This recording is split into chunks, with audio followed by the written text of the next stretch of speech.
ఉన్నారు. మరి క్రీస్తునందు ఉన్న మనమందరం కూడా ఎవరు? పరిశుద్ధులుగానే లెక్కించబడుతున్నాం, దేవుడి చేత పిలువబడుతున్నాం. సిగ్గుపడకూడదు. మనం పరిశుద్ధులని పిలువబడుతున్నందుకు ఎంతో సంతోషించాలి, అతిశయపడాలి. ప్రభు ఇచ్చినటువంటి ఇంత గొప్ప పేరును బట్టి అతిశయపడాలి. కానీ మనం సిగ్గుపడుతున్నామంటే పరిశుద్ధుడికి తగినట్లుగా మనం జీవించట్లేదేమో.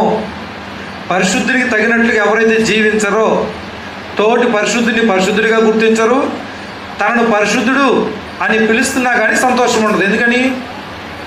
ఆ స్థాయిలో మనం జీవించినప్పుడు మనకి ఆ యొక్క పేరు అంతగా నచ్చదు.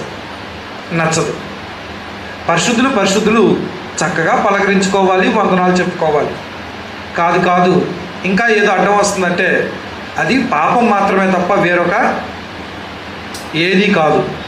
చూడండి, పరిశుద్ధులు ఎలా గుర్తించబడ్డారు?